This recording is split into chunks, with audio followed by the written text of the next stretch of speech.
pledge allegiance to the flag of the United States of America and to the republic for which it stands, one nation, under God, indivisible, with liberty and justice for all.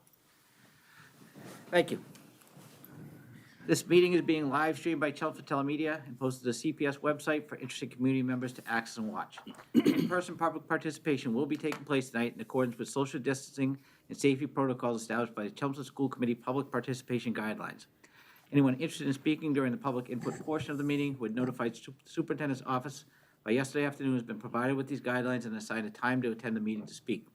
Anyone watching this meeting live has questions or comments to share are encouraged to email one of us during our meeting. We'll read their questions or comments during our second public input session at the end of the meeting. So welcome to this meeting of the Chelmsford School Committee. First item on our agenda is approval of the minutes for our meeting on November 2nd. So John wasn't here, so Donna, you're gonna. I move that the school committee approve the minutes of the regular school committee meeting of November 2nd, 2021. Second. Okay, all right, so any corrections on the minutes?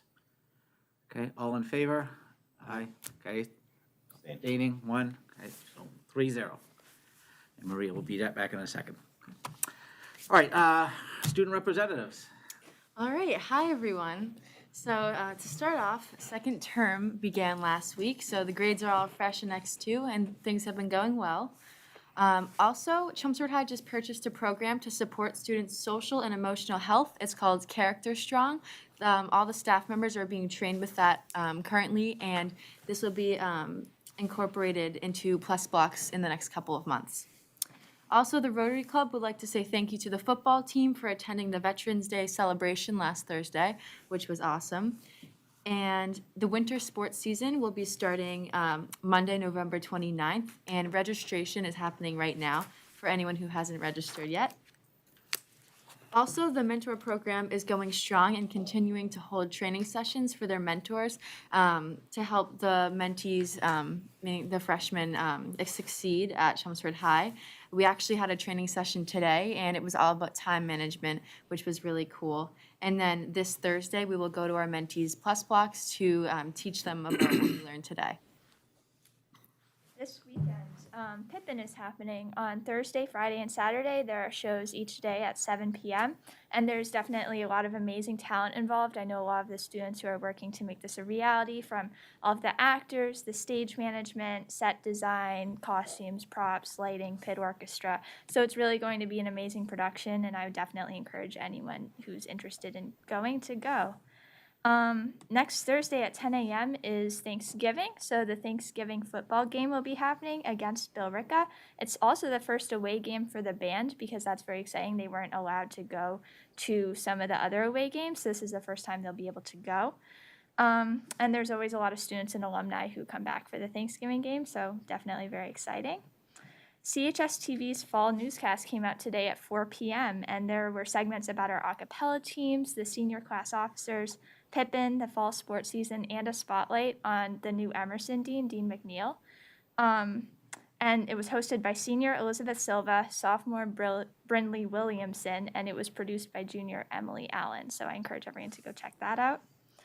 On Thursday, and during Pride Block in the Career Center, there will be a veterans panel where students can hear from men and women in the military from all different branches. So students have been signing up for that. And finally, Student Council and Give Club are pairing together this year for the Thanksgiving food drive. And new this year is that it will be a competition between houses. So may the best house win, which is Emerson. I don't make the rules, but Sorry, what's your vote? Hawthorne, okay. That was been thrown out. All right, well, thank you ladies very much. Donna? Where can we get tickets for Pippin? They will be sold. They're sold online, actually. So there's like a link, I believe, on the school website, and they're also being sold during school lunches and tomorrow's student rush for any students who are watching who might be interested. Great, thank you. Any other questions for student reps? All right, any good news? Yeah, I actually just have one kind of good news item and a little congratulations to a high school student, senior, Carter Mills. I was invited over to the high school this morning. He's an Eagle Scout, and he completed an Eagle Scout project this past year with the 4-H Club. It was a handicap accessibility project he had done. Did a fantastic job. This was part of Rotary this morning, recognizing his accomplishments. Very well-spoken young man, did a tremendous job talking about and detailing his project. So very proud to support that this morning. Good work, Carter. Got to meet his parents as well. So that's my good news. We've got other good news that'll kind of happen during the agenda later on tonight, but that's it for now. Anybody else have any good news they want to share? Okay, all right, so we're now to our public comment section of our meeting. We don't have any registered speakers tonight. We did have some members of the Equity and Diversity Committee that asked to come and speak with us tonight, so rather than wait for them to wait till the end of the meeting and open public comment, we invited them to come now and speak with the committee, so I'll invite them up to the desk there, the microphone, and if you could just introduce yourselves and let us know a little bit about what's going on in your committee. Hello, I'm Latasha Dixon. My pronouns are she and her. I live at 175 Littleton Road here in Chelmsford. Thank you for turning up the volume. I am here tonight to represent the Chelmsford Diversity and Equity and Inclusion Committee. I'm here. I serve as chair for the 2021-2022 year. Connie Ream, I just messed that up, is my vice chair. And Susan McKenna is our clerk for the committee. So before I get started, I'd like to read the mission statement for the committee. The Diversity, Equity, and Inclusion Committee supports Chelmsford efforts to become a welcoming town that recognizes diversity, pursues racial equity, and fosters inclusion. We strive to identify and promote activities designed to further efforts of these core values and to advocate for human and civil rights of all. The committee will provide guidance to local governing bodies, municipal organizations, businesses, residents on diversity-related issues, discourage prejudice and discrimination, and encourage unity in the community. I share this because we realized that we had a gap in our knowledge and understanding about what's happening in the schools. Therefore, we've generated some questions that we would like to ask the school committee. We understand that due to the open meeting law, we're not able to have an exchange tonight, but we do hope that you will come to our next meeting on December 1st and be a part of that meeting, a joint meeting between the Diversity Committee and the school committee. So I will go ahead and read the first set of questions. Ooh, I need my glasses. Does the school have a diversity committee to oversee the curriculum? Are there affinity groups within the schools, and do they have advisors? The DEIC is requesting a school committee liaison to attend our meetings occasionally. This individual will provide us with updates on activities and/or educational content for promoting diversity and inclusion in the schools. Who is this person? For the next slide, I'll ask Carly to read the questions. Hi, everyone. My name is Carly Connor-Ream on 9 Montcastle Drive. The next question is, what is the process for parents and/or students to report sensitive incidents concerning diversity and inclusion? How are diversity and inclusion matters handled? Teachers are going through diversity training. What about the children and the support staff, including security and custodians, et cetera? Is the school committee willing to incorporate the I'm Not a Racist, Am I film into the high school curriculum? Next slide, please. Again, this is an invitation from the Diversity Committee to the school committee to attend our next meeting, which is Wednesday, December 1st at 7 p.m. at the town hall. Thank you for your attention. Thank you very much. We'll speak as a committee and see if anybody can make it to the meeting. Was it December 1st? December. And, yeah, okay. And we'll also speak maybe with the select board and see if we can jointly do something together along with them as well. Thank you. All right, thank you. All right. The speakers? Yep, thank you very much. Thank you very much. Thank you.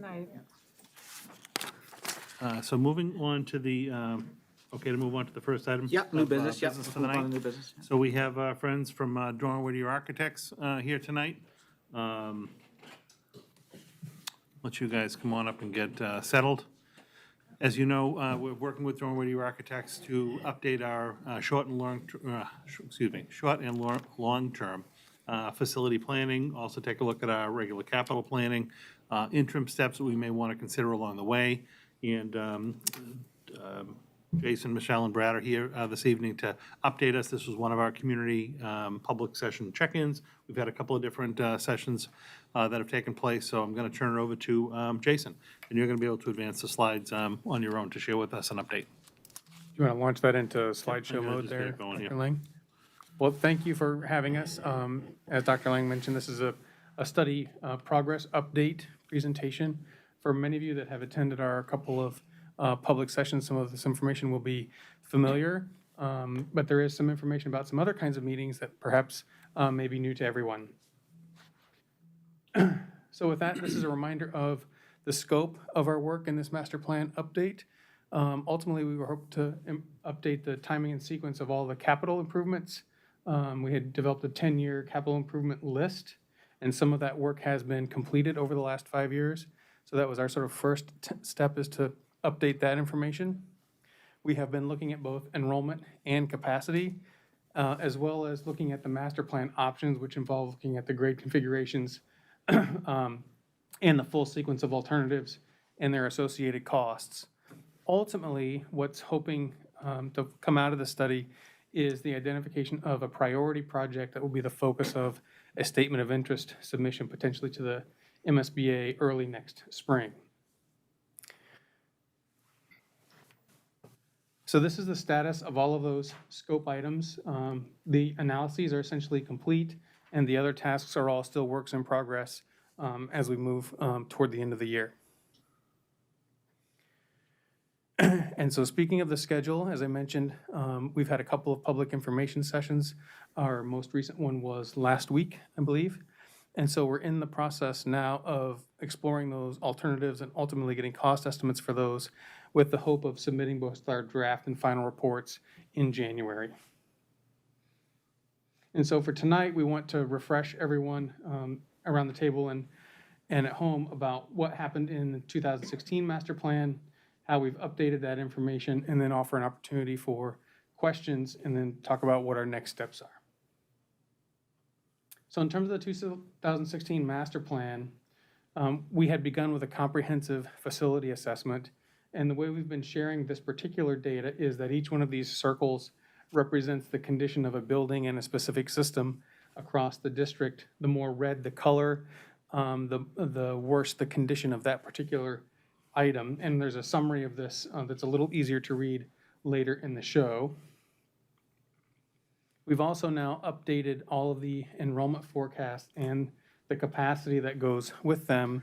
The way to read these graphics is the black rectangles. You can think of them as containers. And if the color inside that container is spilling out, there's a capacity issue in that particular facility. So in a quick eye sweep, the 4 elementary schools, if we don't consider the modular classrooms, are all over capacity. McCarthy is a little bit under capacity. Parker is a little bit over capacity, and the high school appears to be well within its capacity limits. And as a summary overall, the district has about the right square footage for the population it's serving. It just happens to be in some of the wrong places. As part of the 2016 master plan, we had also done a building by building space needs comparison to the MSBA guidelines. This is Byam Elementary School and is just a representative sample. Much like the capacity analysis, red indicates spaces that are short of the MSBA guidelines, yellow are about right size, and green are oversized for that room's current use. We don't have all of the elementary schools in this slideshow, but this was an analysis that we had performed before, and room usage hasn't changed much since we did that.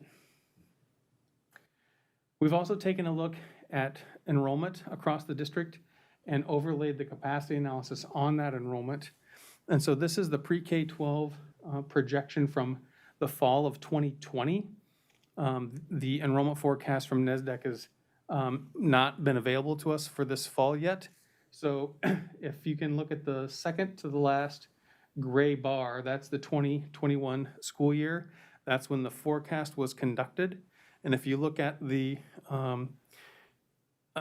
historic enrollment projection prior to that, you see that we are, once we get above the green, we're now exceeding those forecasts. And that's because the forecast that we were working on was based in the COVID year. And so what we would expect, if we were to look at this year's fall 21 enrollment, which is the very last gray bar on the right, if we were to use that as our basis, then the forecast might look something like this. We're speculating about that, but if we were to take the COVID year out as an exception, this is what the forecast might look like. So we've taken that enrollment forecast and we've overlaid the capacity analysis on it. And starting with the high school, you see that the enrollment is trending downward over the 10-year time horizon of the forecast, and the capacity is around 1,760 students. So this is sort of supporting the argument that you saw in the first graphic where there's some room at the high school. If we look at McCarthy Middle School, it's a similar story, but not quite as much room there. And once we consider the modulars, which is the dashed line at the very top, there's even a little more capacity at that building than the current enrollment. McCarthy is a little different story. So if we were to just consider what's there permanently, I'm sorry, Parker, thank you, Michelle. At Parker, what's there permanently, the building would be considered slightly overcrowded, but with the modulars, there's room. The difference between Parker and McCarthy is that the modulars at Parker are a little older than the modulars at McCarthy. And now moving through the elementary schools, I'll just click through these quickly. They're all very similar in that if we look at the permanent construction, all of the buildings are over capacity, but by placing the modulars as a result of the 2016 work, it's really helped with having enough classrooms there to at least alleviate some of the overcrowding issues. So you can see that even in the enrollment forecast, we're between those two lines once we consider the modulars. Similar story at Center School, although it's right at the upper limit of the modular classrooms. Harrington School, which of course is a sister school to Byam, and finally South Row. We also did a capacity analysis for Westlands, knowing that only the pre-K students are there and the rest of the building sort of serving community purposes. But if we were to analyze it as an elementary school with more than just pre-K in it, it has a potential capacity of around 330 students, much smaller than the other 4 elementary schools in the district. And so when we summarize all of that analysis that we've performed, this is a table that sort of paints the picture at the elementary grades. The 3 columns to focus on are the capacity by gross square footage, which is the second from the left column, the capacity by classroom count without modulars, which is the next column to the right, and the capacity with classroom modulars, which is the next one to the right. So those 3 columns in the middle related to enrollment, you see that for most of the 4 elementary schools, 3 of the 4 elementary schools, the modulars have really made a big difference. And even at Center School, the modulars have really added capacity, even though we're just a few students over that particular capacity. The next column is the facility condition, all summarized. You saw that table with all of the variety of color. This takes all of that information and distills it into one circle for each building. So again, the redder the color, the worse the facility condition. So of the elementary school, Center is in the best condition, and we might say that South Row, once we take into effect the sizes relative to Msba guidelines, is in the worst condition of the elementary schools. And now Westland School, the 2 middle schools, and the high school, you see the similar story there. If we look at the 3 columns I mentioned, Parker is a little bit overcrowded in the permanent and just undercrowded with the modulars. And although the high school has a really high percentage of spaces that are below the MSBA guideline, it has a lot of spaces, right? So it's not a capacity issue, it's an individual room size issue. And in general, it's the facility that's in the best condition of all of the buildings in the district.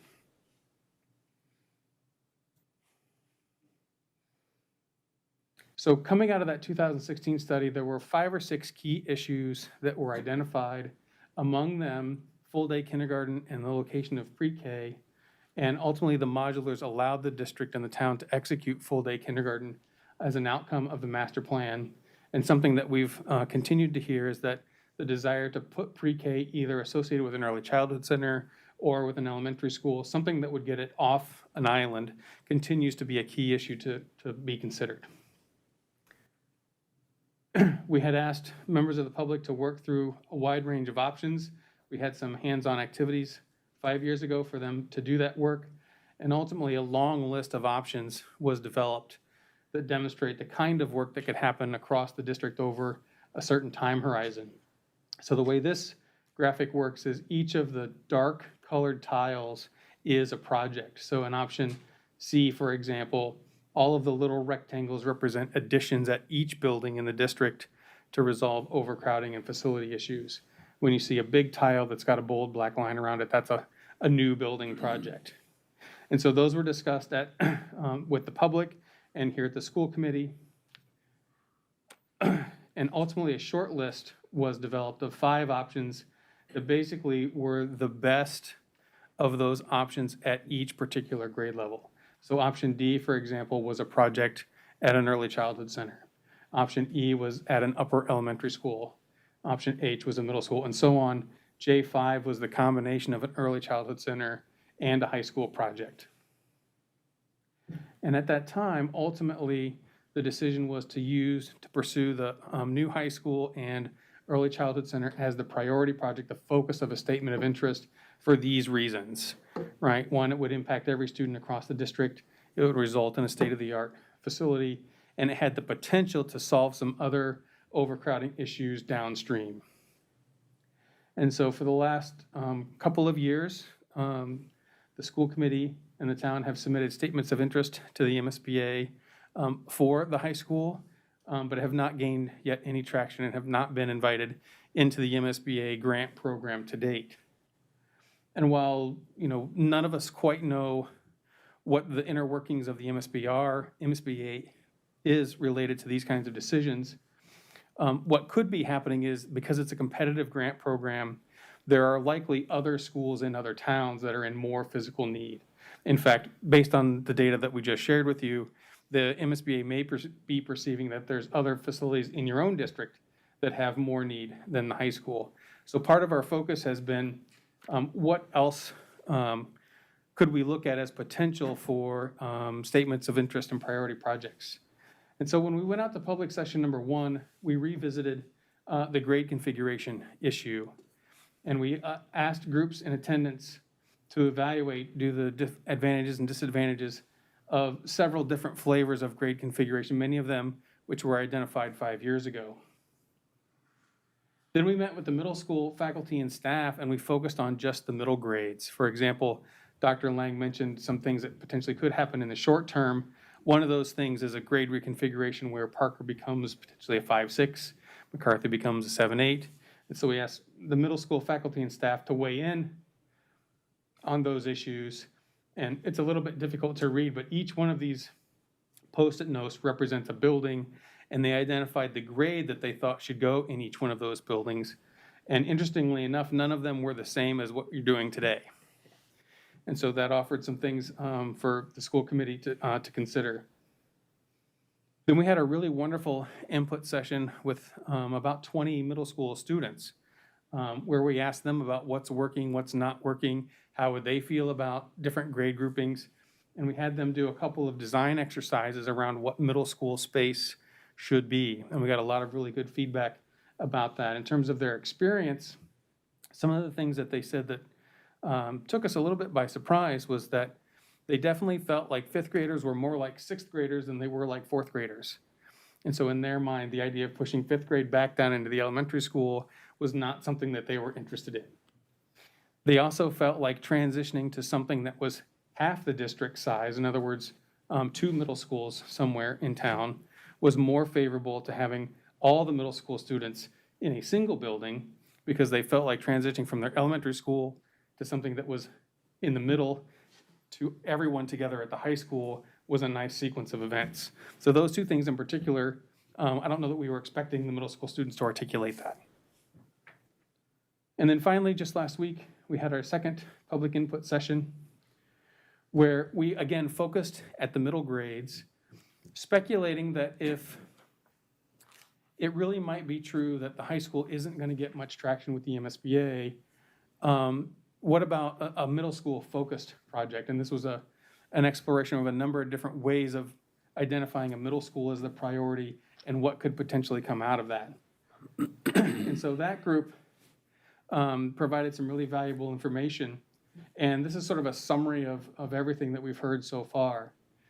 And then we'd like to focus sort of at the bottom, but the last couple of bullets in the top part recognize that the high school may not be the place to focus moving forward. So even if that's not true, to try to resolve as many issues across the district with a single project is still a priority and a goal. To try to impact every student is still a goal. To think about the long-term master plan in the sense that there are needs in many buildings across the district, and we can't just focus on the priority project, but whatever it is needs to position the district for the long-term future. And then finally, both pre-K, coming off the island, and considering different grade groupings were all still things that should be considered. And so what we're going to do next is we're going to take the information that we've gathered and essentially sequence all of the work necessary to resolve all of the issues we've identified over some time horizon. It could be as long as 30 years with different projects going first. We'll provide an update with you again next month. And then while that's going on, we'll continue the discussion with our working group about what the priorities project could be, and ultimately in January, present those draft and final reports. And with that, we'll turn it back over to you, Dr. Lang, and ask for questions.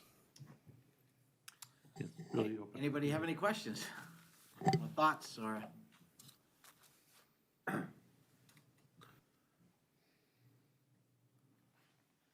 There's no new high school. Can I ask one question? At the high school, when you look at the capacity, I know that we have a lot of offices at the high school. So what happens with that? Is that space taken into consideration as office space or potentially as classroom space? What happens with that? So the way capacity is typically calculated, it's based on existing room use, right? So what we would look at are instructional spaces. Okay. And we would say, all right, you've got so many English rooms, so many science rooms. So depending on your schedule, each one of those spaces can hold a certain number of students. Mm-hmm. And so we do all of that arithmetic and we say, okay, this building can hold this many students. If we were to look strictly at gross square footage and the MSBA guidelines, for example, as another technique for calculating capacity, the capacity of your existing high school would be even higher, right? Because you have a large gym, you have a large cafeteria, you have a large performing arts center, and the MSBA guidelines for all of those things are much smaller than what you currently have. We used to have classes of 600, 650, Yeah. you know, Right. back in the day. And now we're down to 300, 350 per class. Right. So we fit them all in there then. Jeff would know that as well. My question is, you know, we've had a hard time kind of selling the high school product because the high school is in such a good shape. In your opinion, the condition of Parker and you know, does that seem like something that MSBA would consider more strongly because it is old as well, all our buildings are old, and it's probably not as good a shape as it could be? What is your opinion as far as that's concerned? Yeah, of course we can't speak in absolutes because we don't know Right. exactly what the MSBA's mind is. But what the data suggests is that Parker and McCarthy in the elementary schools are more likely to be contenders for the grant program because they're in worse condition than the high school, and they may likely be in the same or worse condition than other buildings of their type across the Commonwealth. So the way we've been describing this is in sort of likelihoods, right? So if you were to submit an elementary school as your statement of interest, it has a much higher likelihood of being accepted into the MSBA program than the high school, but it has the challenges of gaining town-wide support because you would have to do them one at a time, right? Middle school, whether it's Parker or it's McCarthy, are sort of in the middle of the road. They don't have the severity of the overcrowding issues of the elementary schools, but they're in similar physical condition. The advantage that the middle schools have, particularly Parker, is that they have the potential to benefit every child across the district as something that it could affect more than one grade, and therefore have a higher likelihood of both satisfying the political desire to impact every child and win the MSBA support in their grant program. So that's how we would describe it as Parker is more likely to get accepted into the MSBA program than the high school and is more likely to get public support than a single elementary school. If you think about, we can't speak. You have to speak in the mic. We can't speak for the MSBA process, but, the SOI process, there are a number of specific, relatively specific questions that every district, has to respond to. And, when we look at that, the ones that really do seem to garner the most attention are, is your building overcrowded? And, for lack of a better way of putting it, how bad is the condition of that building? And so if you think about it, right, when you look across the Commonwealth, and then the MSBA is responsible for looking at all of those, different communities coming in with their own, set of needs, it's like, if you go in with the high school and what the evidence is telling us, is like you have capacity there, and the building's not so bad. So almost think about it like in a level of screens that you would go through if you were the MSBA, kind of comparing this to Community X and Community Y, right? Community X has an overcrowding situation at whatever facility they're advocating for. Community Y may have overcrowding and, significant facility needs. Typically, the one that gets the most attention is if there's a structural deficiency. And so, you're competing against those types of projects out there, and they're definitely out there, right? There's 351 different communities competing for a limited amount of funds with the MSBA grant program. And, we're not quite, kind of pushing that envelope as hard for some of those really key questions that they're asking when you put the high school forward. So one of the things that we started talking about, and this is what I think Jason was alluding to, is when you look at all of your facilities, right, the boxes get checked when you look at the elementary schools, and in particular when you look at Parker. McCarthy, not quite, in our opinion, kind of the level of need as Parker might have.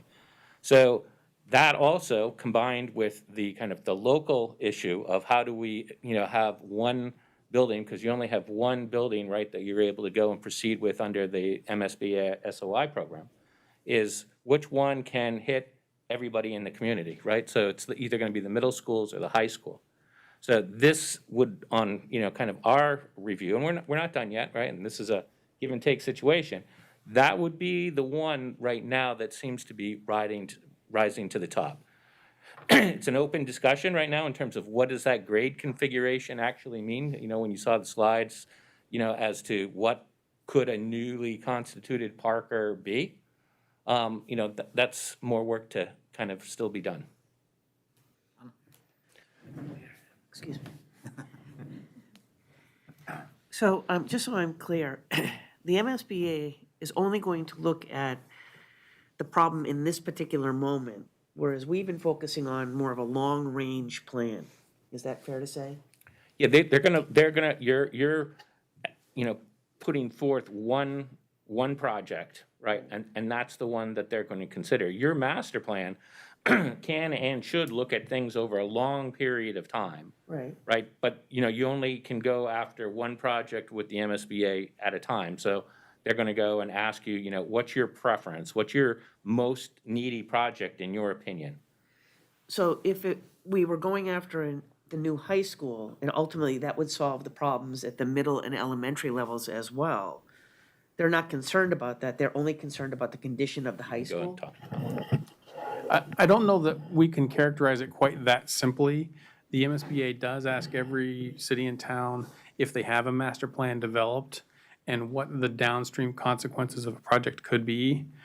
But they also have to be really careful about partnering on projects where you're essentially saying, this building is not good enough for older kids, but it's good enough for younger kids. And so when they participate in a project, they want to make sure that they're addressing the facility conditions of a specific place.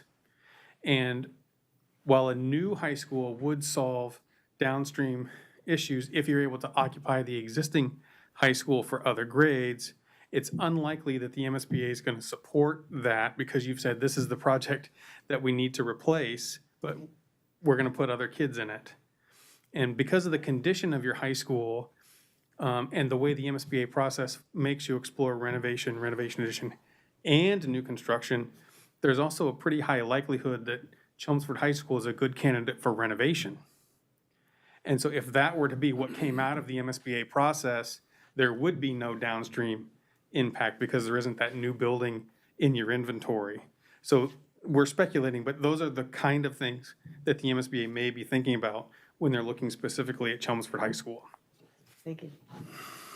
How does the MSBA view things when you change projects? Do they have any, we've been pushing high school, and now all of a sudden we change to a middle school. Does that impact how they look at the projects? Or? Our assumption is that the MSBA is looking at the statements of interest fresh every year, right? It's not like in other states where there's a list of cities and towns, and right, you apply to the list, and then 5 years later you sort of trickle to the top, and then you get your turn. So they're looking at these, afresh every year, and we don't have any reason to believe that changing the focus of your statement of interest would have any impact on your acceptance into the program one way or the other. Yeah, I completely agree with that. Okay, good to know. Other questions? So I just want to make sure I understood that, let's say that we submit something that says Parker is the site that really we want to replace. Parker remains, though. We can choose to build it wherever we want, is that right? The short answer to that is yes. Okay, So what the MSBA is asking is which facility is in the greatest need, right? They're not asking what students are in the greatest need. So for example, if you got invited in to do something with the Parker facility, you could collaborate with the MSBA and say, we'd like to study all grades 5 through 8. We'd like to study 6 through 8. We'd like to study just 7 and 8. There's a whole variety of student groups that you could collaborate with the MSBA as part of your feasibility study process. And then what comes out could end up having downstream impacts, but the Parker facility itself, if it was the focus of the statement of interest, just like the high school, would not likely serve students moving forward, right? McCarthy would be a little bit different story if, for example, you ended up with all grades 5 through 8 in a brand new facility. And McCarthy was the building that was left over, but it wasn't the focus of the statement of interest. There is the possibility that that facility could continue to serve students because it wasn't the thing you were trying to replace in the first place, okay. right? We're unsure about that, but it's a little different animal than the high school because you would be trying to move students into that existing building, and that wouldn't be the case at Parker. Yeah, that was important to have clear in the mind, thank you. And also just one thing, as Jason pointed out also with the high school, right? The MSBA, and rightly so, is going to ask you to explore all different building solutions. So you're going to have to, when you said replace, right, that's not necessarily guaranteed. That has to be proven out as, through the study if you get invited into the process. So they will ask you if that was whatever that kind of preferred project is, they're going to ask you to look at what is a new construction option, what is a renovation option, depending upon what the space is available at the building, what is a renovation addition option, and they're going to also ask you to what we call a do-nothing option, which is just bringing that building into compliance with code, right, to see, what that also yields. So there's a whole range, right, of potential results once you take that project and nominate it and it gets into the pipeline. So what comes out of that is not crystal clear whether or not, kind of what you go in with is what you're going to come out with, because that's what that more detailed study and that feasibility process once you get into and accept it into their pipeline, is intended to go and yield. I'll just add one last thing. I think you asked this as part of your question, and I apologize for not responding to it. Even if Parker or whatever building is the focus of the statement of interest, the resulting project does not necessarily have to go on that piece of property, right? We see all over the Commonwealth where, you know, a site is too small to do a significant addition, for example, and therefore a whole new site is chosen for the location of the project. So there isn't any issue with the MSBA grant program in that regard. They won't pay for property acquisition, but locating the project on another piece of property already owned isn't a problem. Yeah. Thank you. Other questions people have? So where do you guys go from now, from here? I mean, you're meeting with us now, we're meeting with you again on the 12th. What are your wheels doing behind the scenes?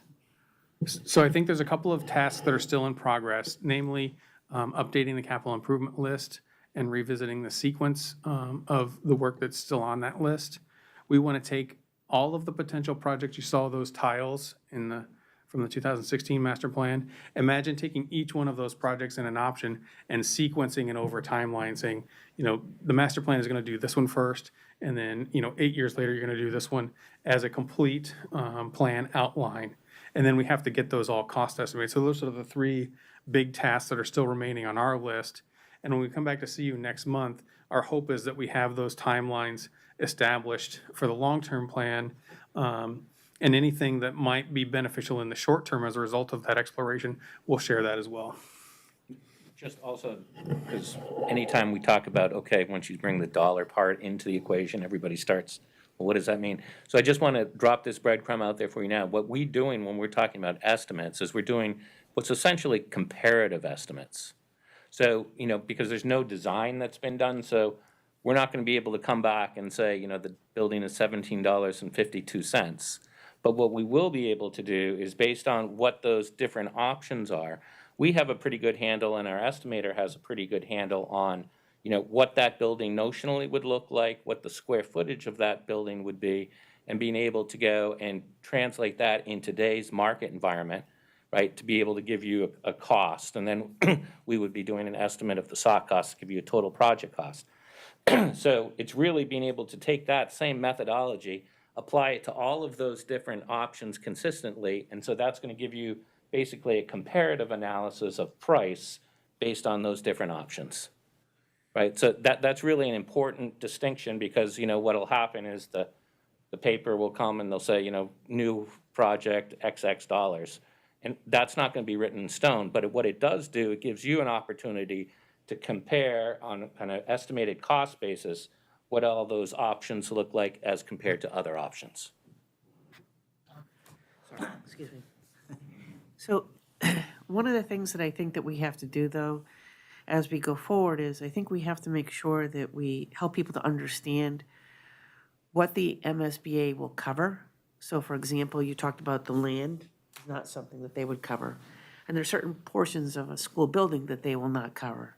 And I could also be wrong, but I believe that what a new school looks very different than what we have now, because you're looking at the percentage of time that rooms are being used, correct? Mm-hmm. So, like, for example, and again, I could be wrong about this, but you may not have teachers assigned to a particular classroom, but, you know, I've seen a design where there's like more of a teacher center, right? And classrooms are not necessarily owned by a particular staff person. And the only reason I mention this is because I think it has changed so much that unless we're explaining this part as we go along, then there may be some misunderstanding down the road around what is actually funded and what new schools will look like, you know, as we go forward. Right.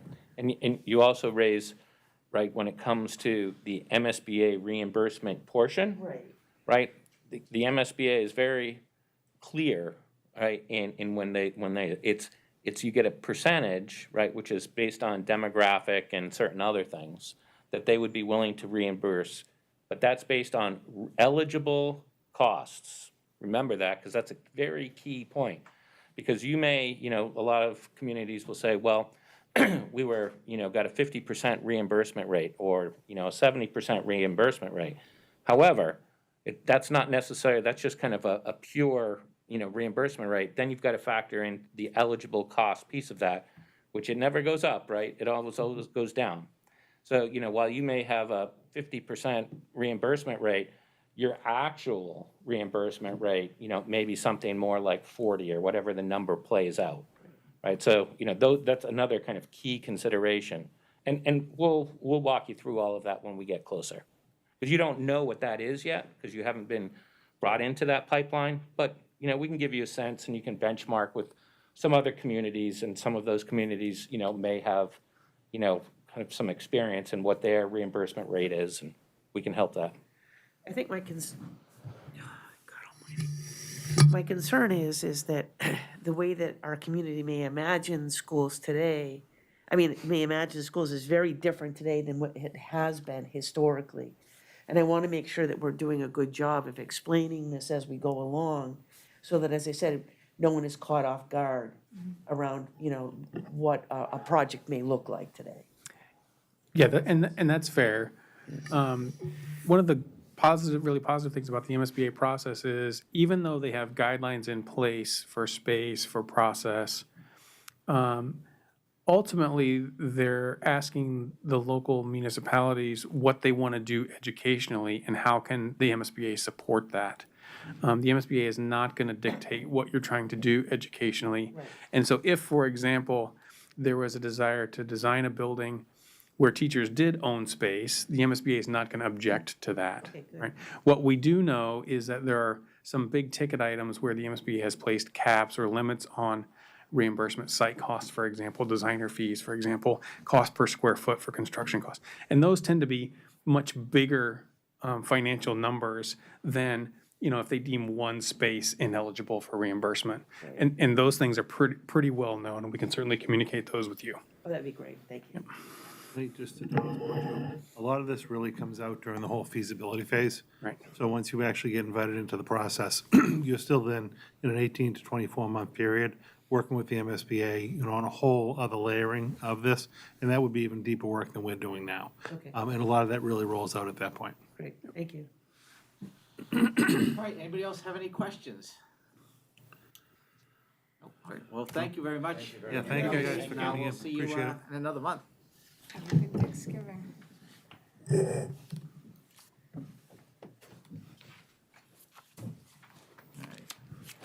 you very much. Have a good Thanksgiving. Thanks, you too. We'll be in touch. All right, next item is approval of school committee goals and superintendent goals. So last meeting, we put some draft goals in front of you to take a look at. Took some suggestions, made some modifications, put it into the usual format, and so that's in the packet tonight. If you want to take a quick look at that and see if that's acceptable, both the school committee and the superintendent goals, and then we can take a vote.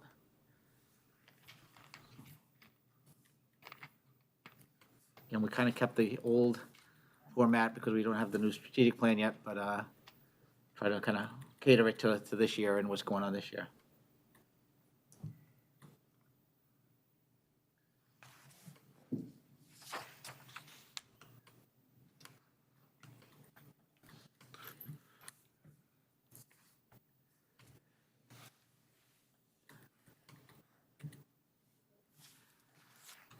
I would like to establish some kind of timeline for reviewing these as we go through the course of the next year, maybe quarterly or something, I don't know. Yeah, well, I think we did them last year around the end of January, beginning of February. Yeah, I think that would be We good. did a mid-year. Yeah, Yeah. right, like, We're getting a late start though, so. yeah, I think we we're a A lot little of late last year too with COVID. We were a little late. I mean, some of this work is already in progress Yeah. too, so it'll be more like updates. But I would think like a late January, early February timeframe for the mid-year check-in, and then the June, July timeframe for the end of the year check-in would be pretty consistent with what we've been doing. Great. So are we, okay, I'm sorry. We just check. Any questions on them? So these are till June. What's, These are only till June. these are only till June. Okay, I'm sorry, I would think. Yeah, we do the I was academic rolling year. them over But into, again, we did get a late start because of Yeah. everything, and the same thing last year, so. Hopefully next year we'll have a strategic plan and we'll be able to get it right away. okay. Yeah, that's fine then. Right, any other questions or thoughts? All right, I'll take a motion to approve the school committee goals first. I make a motion to approve the 2020, 21, 22. 21, 22 school committee goals. Second. Okay. Any further comments or questions? All right, all in favor? Aye. Okay. Anybody opposed? Nope. All right, I'll take a motion to approve the superintendent's goals. I make a motion, Yeah, sorry. that's it. I make a motion to approve the 2021, 2022 superintendent goals. 21, 22. 21, 21, 22. 22. Do we have a second? Second. Any questions on superintendent goals or comments? Okay, all in favor? Aye. Anybody opposed? Okay, 5-0. All right, thank you. Thank you. We'll get those updated on the website a little later on this week. Third item on the agenda this evening is just a little update for you on capital planning since our last meeting. And we're going to be starting the process, I think it's actually this week, right, Thursday evening. Mr. Doherty is our rep, so that'll be beginning. We had outlined at the last meeting a list of projects, we prioritized them that totaled $3.5 million. After that meeting and since, I've had a couple of conversations with the Gary Priscetti from the town and also Paul Cohen. Remember, we had a little bit of a question about could some of these projects possibly qualify for the ARPA funding?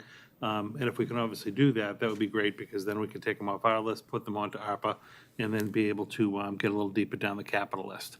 So two of the projects, the remaining pneumatic controls at Center, and then the replacement of the rooftop units at the Parker and the McCarthy modulus are going to end up going on the ARPA funding. So we're able to remove those from our list. And then in talking to Gary and Kathleen, I guess over the last year or so, they'd actually made some investments in the elevators at, to the nuts and bolts of them at McCarthy and the high school. And they're actually recommending not putting them forward for the full replacement renovation for this year. That when that work was done, they're gonna have the elevator company come back in, give a new proposal for like a longer term build out for those. And they're asking, at least temporarily, that we defer those two elevator projects to '24. So I'll carry them on the list for next year, just so we don't lose track of them. But they did indicate that they've actually made investments to the structural components already, so that we wouldn't need at this point in time that renovation or replacement. So I highlighted those four projects in yellow for you on the memo that you'd received previously, and I removed them from the second page, just so it was kind of a clean document. So if we remove those four items, again, two being funded by ARPA, two being pushed to '24, and we'll get an updated cost proposal, that would bring us to capital projects for the year totaling just under $2.8 million. So I wanted to share that with you. We would recommend kind of revoting to approve that $2.8 million list moving forward to the capital. We're not going to be on until December 2nd, but the rest of the town departments are beginning this Thursday. So happy to answer any questions, but would make that as a recommendation to basically remove those four projects, streamline this a little bit, and then bring the $2.8 million forward. Questions? So it wouldn't necessarily be our responsibility, as far as the basketball and tennis courts is concerned, to explore any CPC funds? Yeah, that's still ongoing. Okay, It was just, we don't want to move that from our list, Okay. because we know that's the total project cost.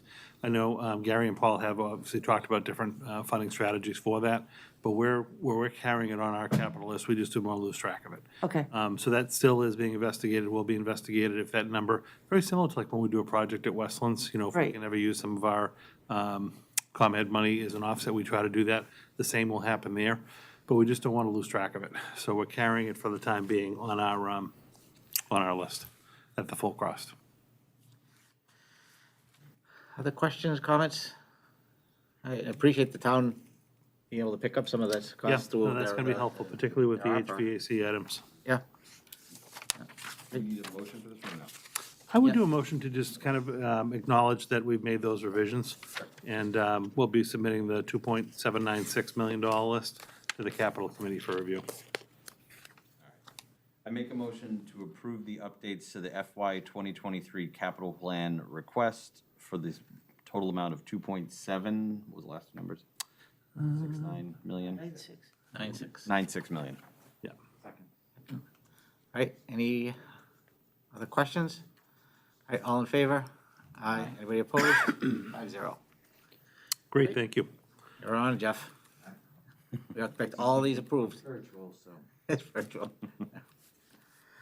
All right, COVID All right, I have some COVID updates for you. updates. Everyone's very excited to share some updates on this for you, so I have a new slide. I've updated the information we've been previously sharing. We had agreed a meeting or two ago that the second meeting of each month will provide these updates. So I have your update for you. I'm just going to use my clicker and move it along. The wireless one's not working. So overall, we actually have a new line when we take a look at the town of Chelmsford and our community COVID data, because now 5 to 11-year-olds are eligible for the vaccine. So obviously, just depending on the timing, we haven't been able to fully vaccinate the individuals, but that is a new line that we're going to carry. We did see a few more vaccinations at the 16 to 19-year-old category, and then a good number of additional ones at the 12 to 15. So we are trending now as a community. Fully vaccinated, about 71% of our 12 to 15-year-olds, 84% of our 16 to 19-year-olds. So we think that's strong. And we're going to talk a little bit later on tonight about some of the work that we're doing on vaccine clinics for the younger ones, but that's a slide a little bit later. So we are tracking that data for you. Pool testing and test and stay numbers continue to rise in the buildings, which I think is great. Our participation is increasing in the weekly pool testing. I have some data on that for you in the coming slide, and then also test and stay. Again, we're getting very good participation in that program.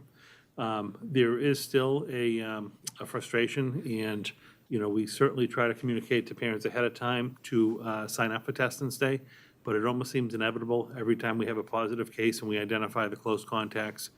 This is primarily happening at the elementary and the middle school level. Individuals who are identified as a close contacts have not consented for test and stay, and so then they don't have that option available to them. A lot of parents then, want to try to consent for test and stay, but there's a lag time between when you can go into the system and you can register and you can provide consent so that we can actually test you. So we're continuing to encourage people to try to participate in test and stay. It does not hurt to go in and at least provide the authorization to get into the system to consent. And then if you are identified as a close contact, you have the right to still quarantine. That's still your right, but you then also have at least the ability for a test and stay protocol. So we do keep pushing that. Again, I think we're seeing our percentage rates increase pretty significantly in that program. I think the program's working very well, which we'll talk about again on another slide. But I do know that is a point of angst for some who just don't sign up for test and stay until there's an actual case. So we really want to kind of keep pushing that dialogue. John had a question. Yeah, what are we doing about our test and stay for our athletic teams? Because we were doing so many consecutive days, but there was there might be a weekend. If there ever were a weekend, and when we get into the numbers like at the high school, honestly, we didn't have, I think we only had like 4 cases at the high school in the month of October, so we didn't have to deal with that. If we ever did need to test and stay, one of our nurses would come in on, say, a Saturday morning or a Sunday morning and test and stay the students. Great, thank So you. they do have to do it on the weekend. We've just been fortunate at the high school level that we haven't had to deal with that. Great, thanks. No problem. Any other questions on the? No, Oh, okay. we had said that. Yeah. That's good. All right, so next slide is just a little bit of pool testing. I'm going to condense this a little bit for our next report, but we actually have been listing for parents and staff up on our website the individual dates that we're conducting the pool testing. We'd started out just doing 2 days a week over the 7 schools. There were a couple of weeks, just because of availability, we had to move to spread them out over 3 days. And obviously, this week and next week with Thanksgiving, we're going to try to have a little shorter window. But again, overall, I think our results are really positive. We've conducted, almost 8,500 tests since the beginning of the school year, and we've had 17 positive pools as a result of that. So obviously, that's a very low percentage rate. What I can tell you is I'm still very happy with doing the program. The state is paying for the program for us. It is an intense amount of work for our staff in the buildings to do this, but I think it is worthwhile. But they are working incredibly hard to identify the students, to help them get through the testing protocol. Obviously, then if there ever is a test and stay, it puts an extra burden on our school nurses, who are doing a phenomenal job this year as well. There is a lot of work that's going into this, though. But I do think, again, that the numbers are trending very positively. We're not seeing significant pools And I will tell you that the pools that are coming back positive, almost all are like asymptomatic individuals that really are not feeling the effects of COVID. So I'm happy we're able to identify and kind of get them into quarantine so that we're not potentially impacting or infecting classrooms and schools. So we've had some very positive numbers on that. Last month, we started to report on the test and stay results overall, just based on our testing. And so we've now added the month of October. So as I think actually Dennis had pointed out at a previous meeting, this is for the month of October. This is the total number of tests administered. So this would be duplicative. So you have a student who may be testing 7 days in a row. So this is not 682 individual students, but this is a combination of, up to 7 tests per student. But we did administer in all the schools 682 test and stay protocols as a result of being identified as a close contact. And we only had one come back positive out of that 682. So we had 681 negatives, we had one positive, again, very low positivity rate. I did a new slide, Peggy worked hard on this for me, just to kind of show you the actual individual data. The one test that we had come back positive ended up being at Parker during the month of October. Every other test and stay that we delivered, that we administered, did come back negative. So again, I think that speaks to the spreading or the lack of spread issue within the schools.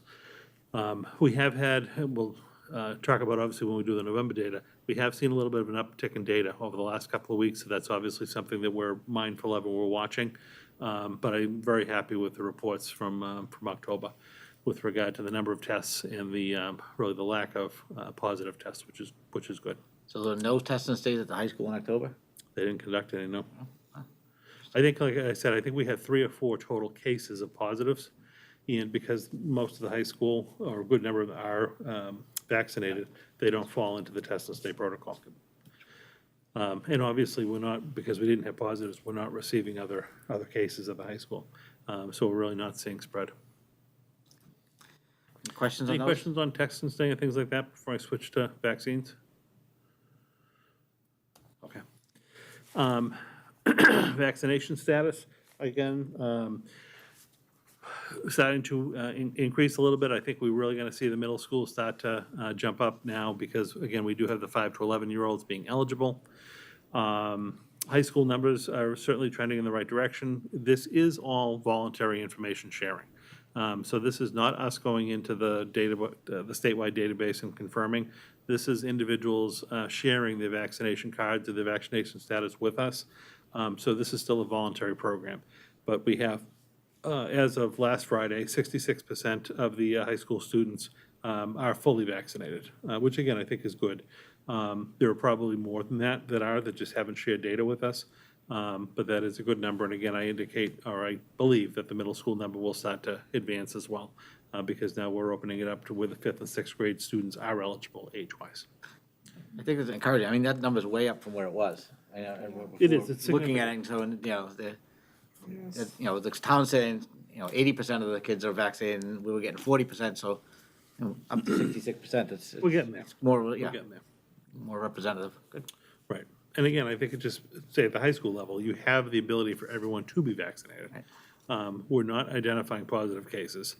And even when we have a positive case, we're not identifying close contacts who are then coming back positive. So the mitigation strategies that we have in place, I truly do believe are working.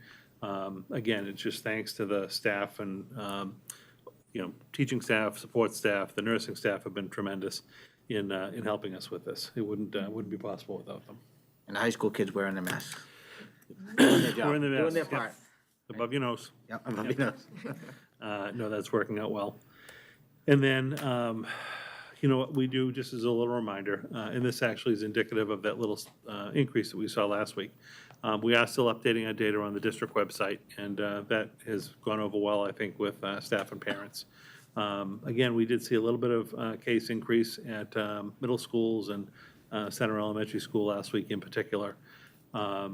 Again, most of the cases, as we go through them on a day-to-day basis that come in, we are still seeing a lot of families. So if you end up, and the interesting thing here is even looking at some of, say, the Center and McCarthy families, you have families because of the feeder systems that are in both schools. and if you have a family member testing positive, there is a great likelihood that the rest of the immediate family is coming up positive. So that is impacting our schools. We're also now getting into complete indoor sports seasons and indoor activities. So we are seeing some students who are participating in certain groups, whether it's, athletics or other extracurricular activities. We're able to kind of trace back those cases to who students have been with, so we're not like surprised if someone is ending up positive. I think at least, not that I feel good about it, but at least we can figure out why so-and-so came back positive as opposed to not having any idea. So we are going to continue to obviously watch those data. We're going to continue posting it to the website, and we'll be providing these reports monthly for you. So, Oh, yeah, go ahead. so as a result of, we've got more indoor activity and so on, does that lead to a greater number of times that maybe we clean or we do certain things? Do we react to that in some way and increase our own activities? To be honest with you, it's not that I'm not concerned. I'm not as concerned about our activities. It's students that are participating in, again, different, like, say, sporting venues. Club teams are now starting up again. You're going to have your basketball starting, your hockey starting. It's the out-of-school time activities that I think are going to start to impact us. Internally, our custodians are doing a very good job of keeping the schools clean. We contracted for the extra cleaning service this year, so they are still doing the extra kind of high-touch area cleaning. They're still doing the fogging in the building. So we're, I think, on top of our schools. The issue that we don't have control over is the out-of-school activity. And that, I think, is just something we're going to struggle with throughout the winter. Our ESSER funding provided plenty of funding to be able to add that extra custodial help to Brian and that custodial cleaners. So they're still on helping us. So I really don't have any concerns for us. Okay. What is the next date from DESE in terms of the mask guidelines? I'm sorry? What is the next date? The next date they put up was January 15th. So I think they want to get beyond the holidays and kind of see where everyone is at. So, yeah, that was the latest update, which if they were going to do it, I at least appreciated them skipping a couple of holidays because the month-to-month was, getting a little wary for people. So we'll come back and revisit that in January after the holidays. All right, any other questions on dashboards? All right, upcoming events? Nope, upcoming events. So we are partnering with Remedium Pharmacy. They're a North Chelmsford pharmacy to conduct an on-site COVID vaccine clinic for our 5 to 11-year-olds. So this is open to anyone ages 5 and 11 only. We're not doing the older kids in this one, but this is strictly for 5 to 11-year-olds in town. We're going to host it at Mccarthy Middle School this coming Friday. From originally it was 3 to 7 in the afternoon.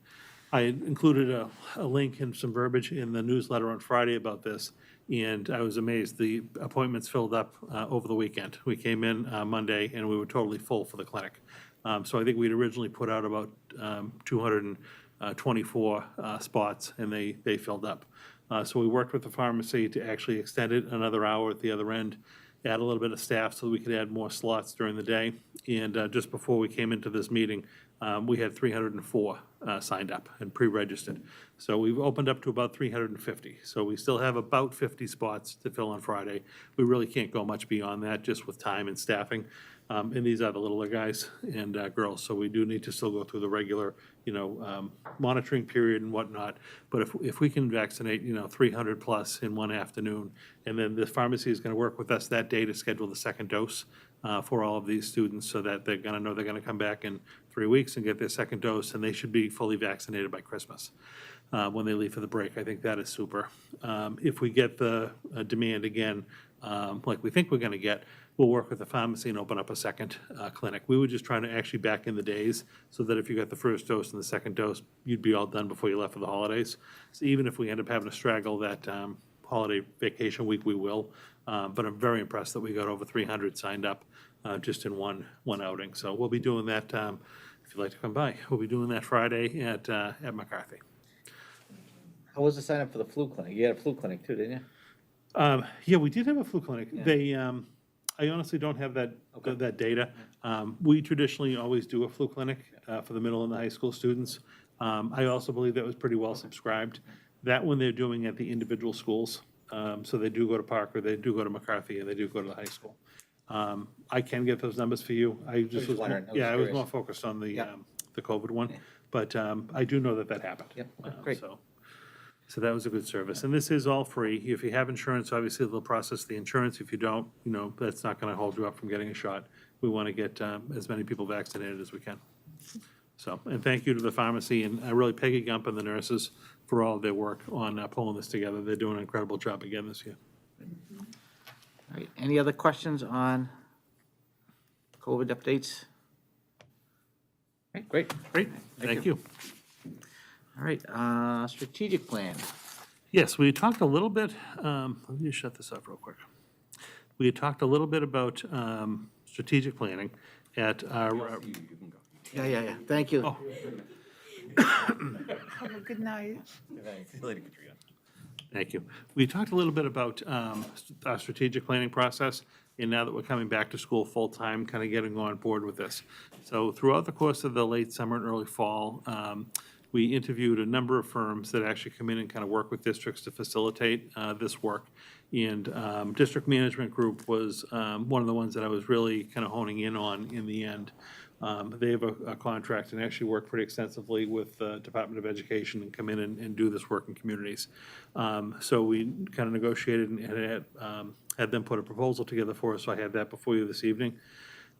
We talked at a previous school committee meeting, we've got a lot going on, right? So we're obviously trying to run school and manage COVID and whatnot. We have the facility assessment that's taking place all fall that's going to be kind of coming to a close in the January or so timeframe. But we don't want to let another year go by before we really start working on our strategic plan for the next 3 to 5 years. So the way this actually phased out, again, as long as you agree to kind of go forward with this process, would be to engage DMG to have them work with us on the strategic plan. Between now and January, internally, the district would be providing them with data on our district, our demographics, our student performance and whatnot. They would be doing all of their analysis. And then in the January, February timeframe, we would kind of launch the strategic planning process with them. They'd be facilitating it, they'd be in the district working with us and with you, again, hosting kind of visioning sessions around where we want to go for the next 3 to 5 years. And that work would really take place publicly, say in the February to June timeframe. So that as the facilities assessment work is concluding, we'd really be kind of gearing up into this. And then the goal would be to have this work be finishing right at the end of the school year, so that we take the summer to kind of button everything up, and actually we launch next fall right out of the gate with our district plan, our school committee kind of goals and priorities, our superintendent goals and priorities, and we start the 22-23 school year in sync. So I don't always do this, but I did give you the whole proposal, just so you could get a sense of like their philosophy, how they approach these things. And, my recommendation is to obviously engage in this work and to commit to them so that they can start to formulate a team and work with us coming right out of the gate after the holidays, on site. But happy to answer any questions you may have, see how you feel about this, and see if you agree that this is a natural kind of next step to take to bring this work together. Questions? On this strategic planning, we're going to have public input sections again, right? Correct.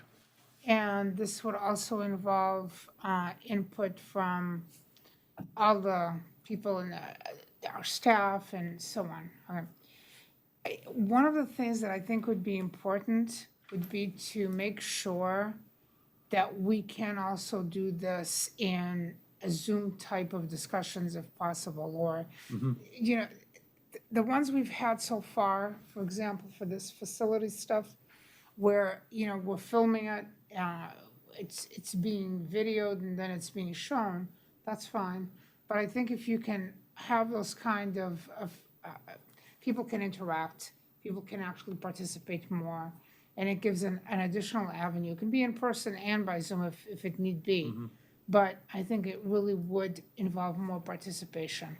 And I think in this kind of planning, strategic planning for the schools, that this is very important to have more on the public input part of it. When we were working with Doreen Whittier on the facilities work, I agree, and they were concerned with some of the tabletop exercises we were doing, that we didn't think that would really play well to people like in a setting, and then how are the people online going to interact? When it comes to this, DMG actually does a significant amount of the work because there are people all around the country, remotely and virtually. So I'm sure that they would be open to, whether it was at the same time or there was just a separate group of sessions that were just fully remote. Sometimes when you're in a remote meeting and everyone is remote, it's almost easier than having some people be remote and some people not. But they would be facilitating this work so that we could all actually just be part of it. We wouldn't have to take the lead in facilitating it. They would be doing that. Right. Which I think is kind of key. We could ask them for an in-person format as well as some virtual formats Yes. and see how they experiment with that. Yeah.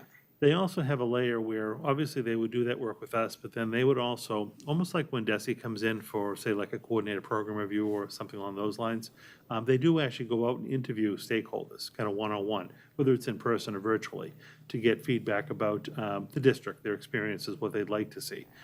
So that wouldn't even involve us, so that they'd be getting, just firsthand experiences and comments and whatnot from people on their own, and then they can kind of triangulate their data and figure out if, we're onto something or if we need a particular area needs a different focus. But we could ask them for that in-person and remote. I don't think that would be an issue. Okay, I just like that to be one of the questions to them, and I appreciate that. Sure. Other questions, thoughts? Do we have to vote on this tonight? It'd be nice unless you really have objection to it. My only issue would be if we delay it until December, that is just going to kick off the data review. So we probably do need a good month and a half of just data review with them to get the process going. Has a fairly sizable price tag. It Is this covered by COVID, the relief, the ESSER, whatever monies? Yeah, we would be, because it is part of our planning, so we would be trying to figure out which of the ESSER grants Yeah. we could incorporate this into. Okay, Correct. so it wouldn't necessarily have to come from the general budget? No, I mean, we will have funding in our general budget, but no, I believe this will actually line up with one of the ESSER grants. And that, so the price is $135,000, that's the total price for the whole? Yes, for the strategic planning process.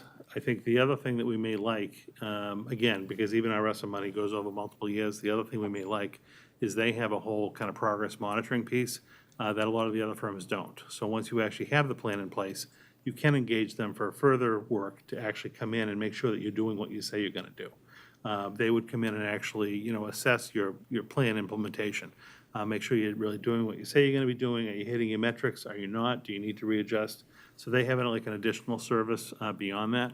And they are a high-quality group. I mean, I have known districts that have worked with them. They are some fantastic people as far as being reputable and doing this work. It is a good amount of money, but you're getting a very good product in the end. And I think if it is going to, I also look at it as this is going to be a 3 to 5 year plan. So if you take that money and divide it over 3 to 5 years, and, we have a significant budget, and our budget is going to be aligned to support that plan, I really do think it's worthwhile. Looking at this as a multi-year project. Are there any, so I saw that Sioux City was one of the districts, Sioux Falls, excuse me, Boston Public Schools in a district in Rhode Island. Is there anybody in this particular area that sees these people? I could get their whole list. I mean, I wasn't really focused, to be honest with you, on the bigger ones, like the Boston. I saw Boston's, yeah. No, I know, but they're just like a huge urban district. Right. So I wasn't really necessarily focused on that. Right. I can get you a list of districts that they worked with locally and even just similar sized, if you'd like. Any other questions, thoughts? And they'll come out and report, right? I mean, they'll come out, we'll get more information from them and. Oh, they'll be working with us along the way, yeah. I mean, they would actually have, some people in the district. Obviously, some of the meetings will be remote, but they would have people in the district. They would be doing very similar work to like what Jordan Whittier is doing, coming out and giving us updates along the way. So there's a tangible benefit to the public, I guess is the question. Yeah, the public would be seeing this all the way through. It would be a very public process we'd be going through. I was just trying to get a look at a final document, I think is what I was getting at. I wanted to, I was looking for at Boston's, the final strategic plan, what it would look like. That's what I was, Like an example of their work. exactly, yeah. That's why I was. I honestly have not looked at Boston's, but I certainly will get that for you and send it along so you can take a peek at it. I think it's important to have an outside group anyway. It's always important in the strategic planning. And, you know, it puts different things in focus and makes you see things in a different way. I think it's important.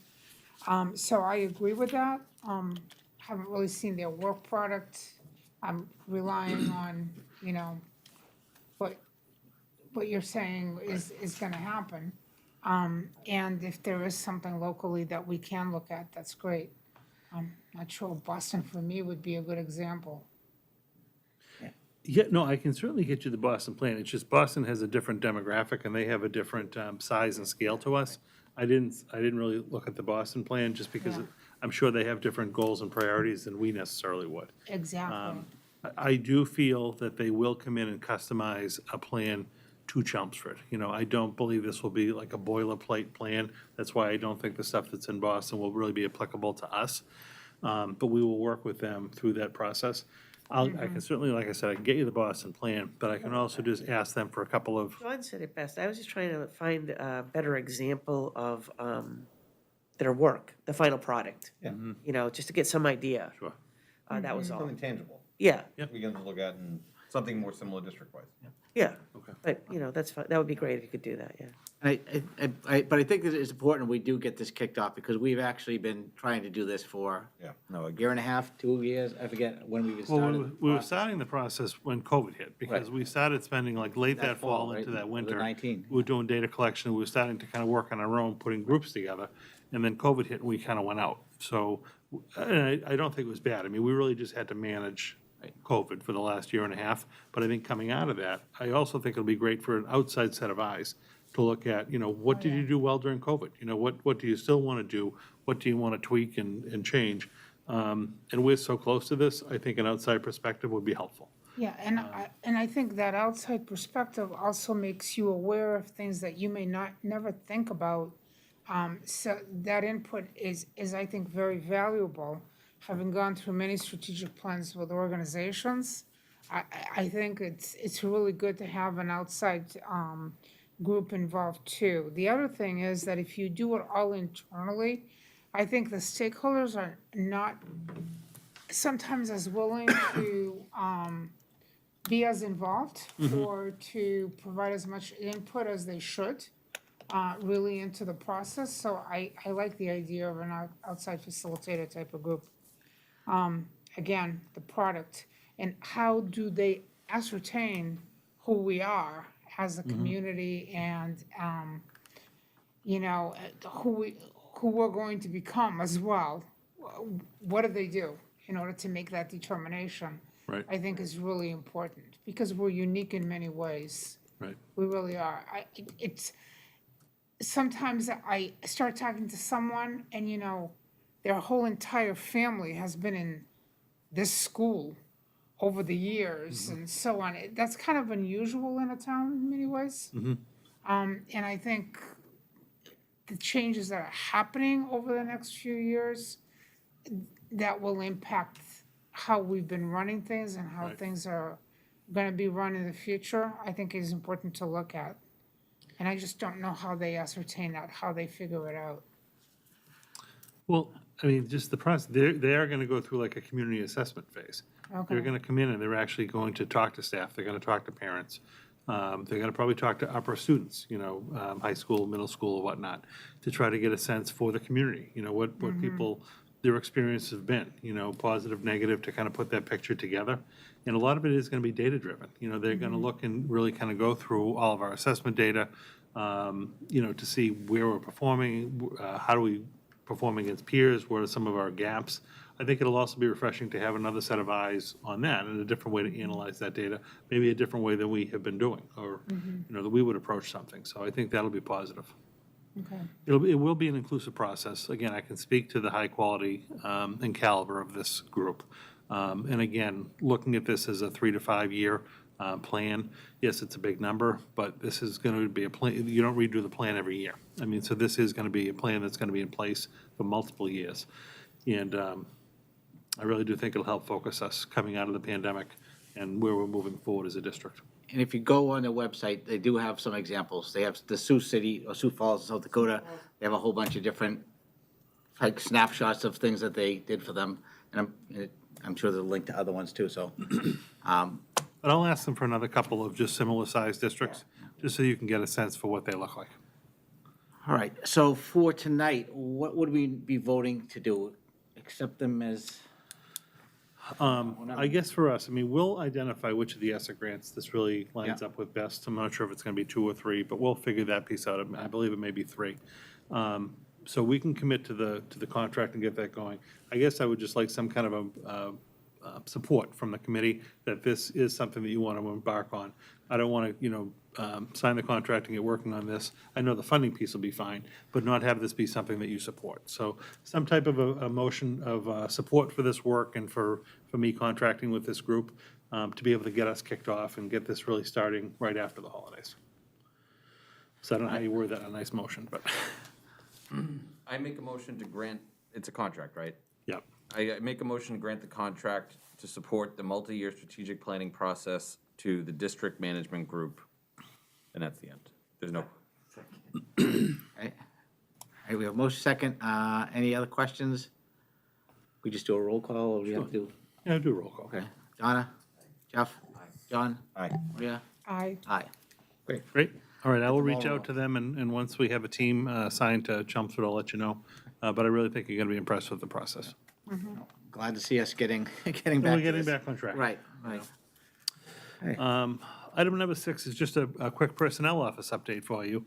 As you know, Cheryl Kirkpatrick, who is our Director of Personnel and Professional Learning, left at just a few weeks ago formally, but she had accepted a new position as an interim assistant superintendent in a different district. And we did advertise for the position permanently. The applicant pool was not particularly the number of candidates or the breadth of experience that I would have hoped for many of them. So we are going to continue that process. We may even have to repost and do a little recruiting for the long-term replacement. But we have been able to identify an individual, Candace Hall, who is a retired personnel director. She had been the personnel director in Andover for a little over 30 years before she retired about a year ago. And then she had done an interim stint in the Wellesley Public Schools last year for about 4 months to help them in transition. So Candace is going to be, she's actually on board about 2 weeks now. So she's going to be working with us as an interim personnel director 3 days a week, Tuesday, Wednesday, Thursdays, to help us keep the office up and going. Also, I'm looking forward to her kind of just taking a look at the operation, how we're set up based on her experiences in other districts. And she'll also kind of help us transition, but may be able to help us even attract and recruit some candidates for the permanent position. So Candace, again, has been on board for about 2 weeks. She'll be with us 3 days a week. She's lovely. I think you're really going to like working with her when you do have an opportunity to do that. And she's already working with Joanne and her team. So there's always a nice connection between the personnel office and the business office. But I think she's fantastic, and she's really going to help us out in the interim. So just wanted to let you know that formally, in case you see her name on any communications or whatnot. She'll be on board helping us out. Any questions? Filling out the rest of the staff in that office is getting? It is. We had one, I won't say the name of the person because I just don't know if they've notified or not, but we did have, the last position in the office was accepted, so we have a new individual beginning that role the Monday after Thanksgiving. So after that, we are going to be fully staffed in the personnel office, which is great. As we're getting ready, like March is their really busy season as we come into the springtime. So that group will really be able to get together and coordinate everything. I'll have an announcement for you probably at the next meeting with that staff member. But I'm very excited about that as well. I think that'll be a very nice transition. Christina, who we'd hired about a few months back to fill that analyst type role, has been fantastic as well. She's really been going above and beyond, kind of keeping all the balls in the air as the school year is beginning. So that group is really shaping up. Great. All right, any questions? All right. Inclement weather delay. Inclement weather, yes. A couple of questions about this from more parents, a few high school students, and a couple of staff members about how we're going to handle weather this year. So we're going back to old school snow days. So we're not going to have remote snow days this coming year. This was something that DESE actually didn't really condone to begin with. We were in a situation a year or so ago where we had to obviously have full-time remote, but they did not issue new guidance on whether this was even going to be allowable or not for this year. Personally, even if they did, I think this year has been very trying coming out of even last year. And that if we have an occasional snow day or not, I don't think parents or staff are going to mind having a day off and just tacking one on to the end of the year like we traditionally do. So long story short, we will be communicating with people in the newsletters and whatnot that we're going back to, a traditional delay schedule, a traditional day off, no remote learning for this coming winter. It'll be just a traditional snow day if we have to go that route. Hoping for a mild winter. Not a huge fan these days of snow and ice, but if it does happen, again, we'll follow our regular protocols. We always try to get calls out as early as we can. We shoot for the 5:30 timeframe because, again, we have high school staff and students on the road and up and preparing for the school day by then. We always communicate on channels 4, 5, 7, and 25. We use Connect Ed, so we send out an automated voice message to homes. I know people love hearing from me early in the morning, so we'll be continuing doing that, and we'll get those messages out as quick as we can. But we are going back to traditional for this year, so just want to make that clear with folks. As it should be. As it should be. Strong believer in snow Yeah. days. Yeah, get the sleds ready, hot chocolate, it'll be a regular winter. Jump for joy. Just discuss the process that you go through when you're trying to determine whether or not there'll be school, because I think, obviously, you're not just looking out the window and saying, oh, it's snowing, but I know you're in contact with the DPW and the police department as you're making this decision, but could you just talk a little bit about what that involves? I try to block it out, Donna, because it's not a fun thing, it happens so early. I'm not an early morning person. It's quite labor intensive, so it actually starts, and I get a lot of just phone calls. I'm not out myself on the roads, but like Brian Curley, our facilities director, always comes in early on any kind of questionable days. So he's, checking the roads. He's in contact with DPW as far as, are we plowing, are we sanding, what do the lots look like, what does travel look like? The police department will reach out as well if there are any kind of issues as far as road hazards, if we ever had a tree down or a line down between the police and DPW, they very much keep us in the loop on that. So about between 4:30 and 4:45 or so, we do a little phone call between Brian, Linda, myself, kind of assess where we're at for the day, looking at what's actually on the road. It's much easier to predict or make a call if the storm has already happened. We had a couple instances over the last couple of years where the storm is one of those ones that's going to roll in during the day. That's difficult because you're making a decision and you don't know if something's going to come to fruition or not, but you're always erring for safety. Sometimes you end up looking bad because you cancel for the day and then the storm doesn't roll in until 5.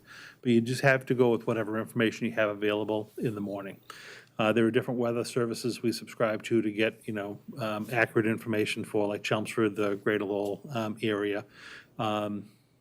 Other superintendents will also obviously chime in to kind of check what's happening in their communities. So there's a frenzy that happens between 4:30 and 5 o'clock in the morning. And then ultimately we make a decision, and it takes a good 25 minutes to effectuate that. So it's the connected message needs to be recorded, sent.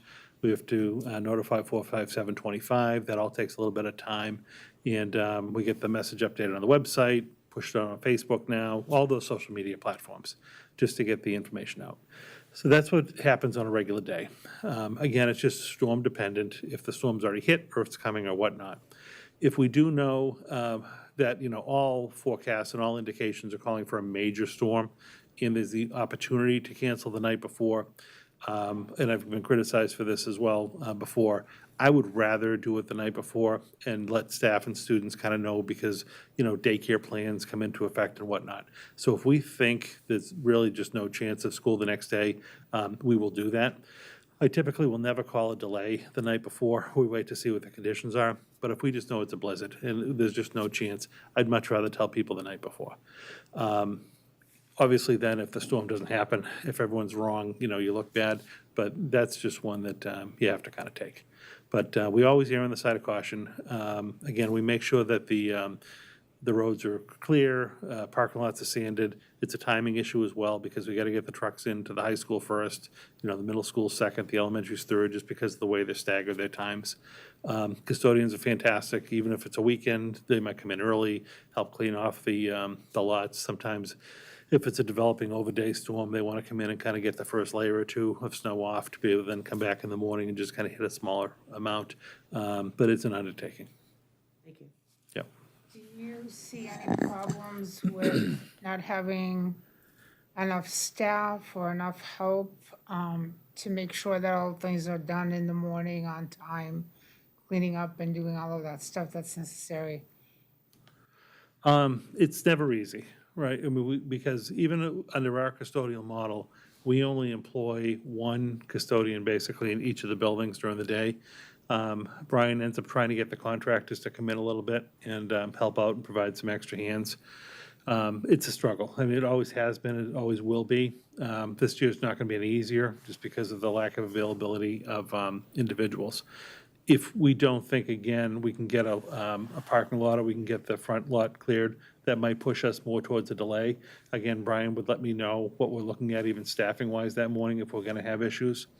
Usually, I mean, he also has kind of pulled, say, the elementary people to kind of help at the high school first if we have to do that, and then backfill the middle, because we've got more time to get the elementary in.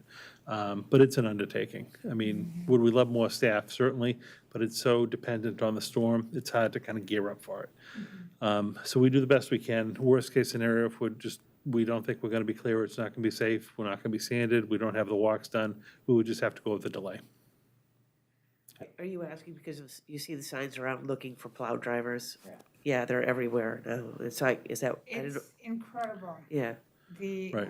Well, we don't employ plow drivers, though. right. So, I mean, every community is at a shortage for plow drivers, because Right. if you have a CDL license, you know, you can be doing something more planned as opposed to just waiting for a snowstorm. So DPW does take care of that. That'll be an interesting conversation between, say, Brian and Gary, if they are having trouble that morning as far as getting things open. They will communicate that, and we'll have to make plans accordingly. But we don't necessarily hire the plow drivers themselves. We just hire the, say, custodians, or even like sometimes the nighttime cleaners will give us extra bodies to just help do the snow removal. thank you. All right, anything else? Okay, thanks for that update. Sure. on that. Next, personnel report. Personnel report, yep, this is the activity for the month of October. Again, we have some new hires, a few resignations, and one change back and forth, but just, transfer internally back and forth. Just wanted to share that with you to keep you in the loop on personnel happenings. Any questions on the personnel list? All right, field trip. Yep, we actually have two before you tonight. One is the Parker Middle School grade 7 students going to see Christmas Carol, and this is at the Palace Theater. It's not overnight, it's just a day trip, but it is in New Hampshire, so our policy calls for any trip that's overnight or out of state. So this is in New Hampshire, it comes before you. Those students would like to go see the Christmas Carol on December 17th. And then we also have a request for the Chelmsford High School AP Environmental Science students to go in two different groups to the Nashua National Fish Hatchery. I didn't know that was there, in Nashua, New Hampshire. So they're looking to have a group go on December 9th and then a group go on December 15th. So I'd recommend approval of these trips.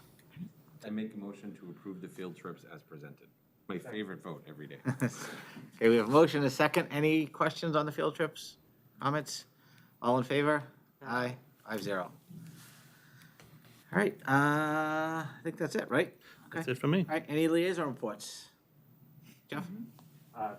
The Alumni Association met and they've set October 15th for the Hall of Fame next year.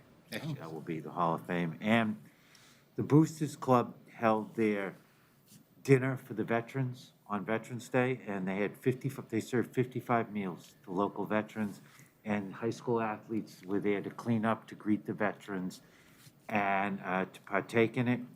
And they're now getting ready to transition, now that the fall season is over, to working at the Chelmsford Forum. So, wonderful job with the veterans. Yeah. It was a great time. Okay, the Wellness Committee met. We set up a schedule for regular meetings. the new, we have certain members that have changed this time. We introduced each other to one another. And this year, we will be working on reviewing what our compliance process is. So I'll be all set for compliance, okay? We're going through that with the consultant that the state has. From DESE. DESE has paid Yes. some money to allow us to have her on board, and she's going through all that with us. McCarthy and Center did have their so, joint good. No, report yeah, here.